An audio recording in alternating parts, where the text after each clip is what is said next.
भक्तों हरे कृष्णा। भक्तों आज हम सब श्रीमद् भगवद गीता यथारूप अध्याय 5 कृष्ण भावना भावित कर्म श्लोक नंबर 10 पढ़ेंगे। भक्तों उससे पहले हम सब भगवान की मंगलाचरण स्तुति करेंगे। ओम अज्ञानतिमिरन्धस्य ज्ञानांजनशलाकया चक्षुर्मिलितं येन तस्मै श्री गुरुवे नमः। श्री चैतन्य मनोभीष्टं स्थापितं येन भूतले स्वयं रूपा कदा मह्यं ददाति स्वपदान्तिकं। वन्देऽहं श्रीगुरुः श्रीयुतपदकमलं श्रीगुरून् वैष्णवश्च श्रीरूपं साग्रजातं सहगण रघुनाथवन्दितं तं सजीवं साद्वैतं सावधूतं परिजनसहितं कृष्णचैतन्यदेवं श्री राधा कृष्ण पदान सहगण ललिता श्री विशाखान्वितांश्च। हे कृष्ण करुणा सिंधो दीनबंधो जगतपते गोपेश गोपिका कांत राधा कांत नमोस्तुते। तप्त कांचन गौरांगी राधा वृंदावनेश्वरी वृषभान सुते देवी प्रणमामि हरिप्रिये। वाञ्छाकल्पतरुभ्यश्च कृपा सिन्धुभ्येव एव च पतितानां पावनेभ्यो वैष्णवेभ्यो नमो नमः। जय श्री कृष्ण चैतन्य प्रभु नित्यानंद श्री अद्वैत गदाधर श्री वैशादी गौर भक्त वृंद।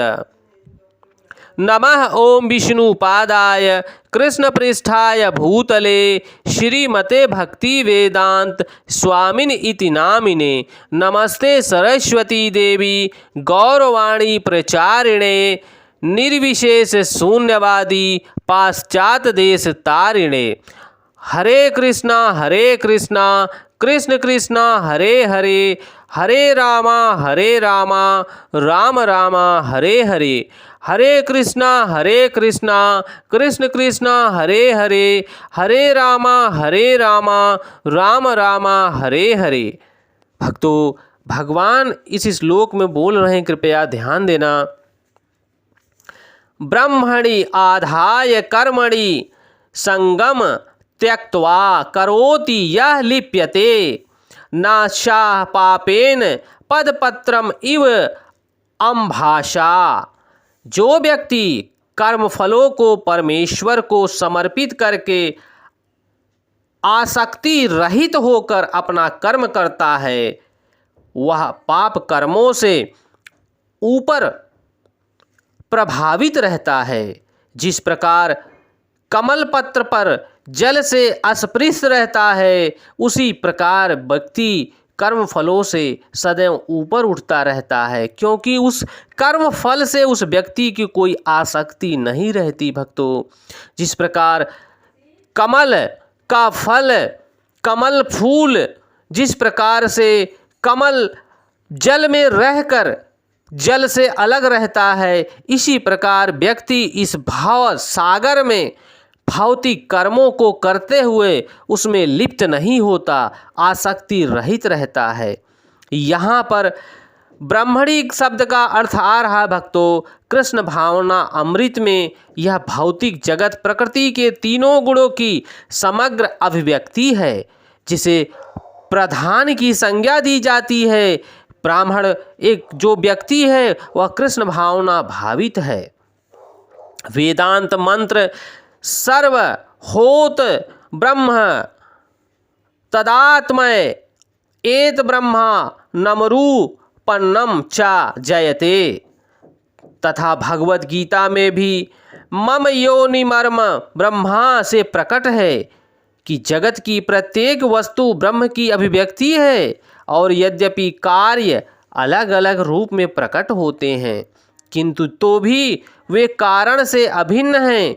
ईशोपनिषद में कहा गया है कि सारी वस्तुएं पर ब्रह्म हैं या कृष्ण से संबंधित हैं, अतएव वे केवल उन्हीं की हैं जो यह भली भांति जानता है। प्रत्येक वस्तु भगवान श्री कृष्ण की है और वे ही प्रत्येक वस्तु के स्वामी हैं। अतः प्रत्येक वस्तु भगवान की सेवा की निमित्त है, नियोजित है। उसे स्वभावतः शुभ अशुभ कर्म फलों से कोई प्रयोजन नहीं रहता। यहाँ तक कि विशेष प्रकार का कर्म संपन्न करने के लिए भगवान द्वारा प्रदत्त मनुष्य का शरीर भी कृष्ण भावना अमृत में संलग्न किया जाना चाहिए। तब यह पाप कर्मों के संकल्प से वैसे ही परे रहता है जैसे कि कमल पत्र पर जल रहकर भी कमल भीगता नहीं, कमल गीला नहीं होता। वह कमल का फूल जल में रहकर भी जल से अलग रहता है। भगवत गीता में भी मयि सर्वाणि कर्माणि संशयम्, संपूर्ण कर्मों को मुझे यानी भगवान श्री कृष्ण को अर्पित करके करना है। तात्पर्य यह कहता है श्रील प्रभुपाद भगवान श्री कृष्ण कृष्ण भावना अमृत विहीन पुरुष शरीर एवं इंद्रियों को अपना स्वरूप समझकर कर्म करता है, किंतु कृष्ण भावना भावित व्यक्ति यह समझकर कर्म करता है कि यह देह भगवान श्री कृष्ण का है, यह संपत्ति भगवान श्री कृष्ण की है, अतः इसे भगवान श्री कृष्ण की सेवा में लगाऊंगा, सेवा करूंगा, क्योंकि भगवान श्री कृष्ण का यह शरीर है, भगवान श्री कृष्ण की यह आत्मा है, मैं भी भगवान श्री कृष्ण का दास हूँ। भक्तों, ऐसी प्रवृत्ति से हम सबको अपने जीवन में कर्म करना है और कृष्ण भावना भावित रहकर कर्म करना है, तभी भगवान की प्रेमामयी भक्ति प्राप्त कर सकते हैं। हरे कृष्णा कृष्ण कृष्णा हरे हरे, हरे रामा राम रामा हरे हरे, हरे कृष्णा कृष्ण कृष्णा हरे हरे, हरे रामा राम रामा हरे हरे। भक्तों, यह भगवान की भगवत वाणी है, कृपया और भक्तों तक पहुँचाने की कृपा करें। जय श्री कृष्णा।